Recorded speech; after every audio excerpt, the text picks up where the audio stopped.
Years le card Gael Falter Road, Creek Felish gone on the hair and fish shop Jag.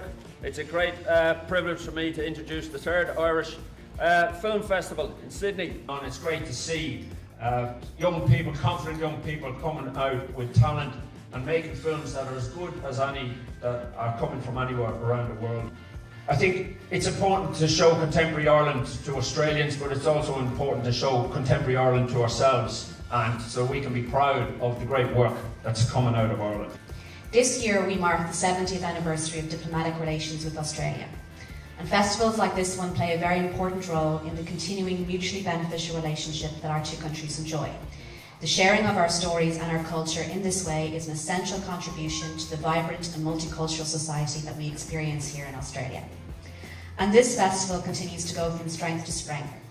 Enda has really done a fantastic job of curating a programme of the very best of Irish film over the next few days. There are many treats in store for us. So the concert is very, very proud to be associated with this festival. So have a fantastic evening and have a fantastic festival.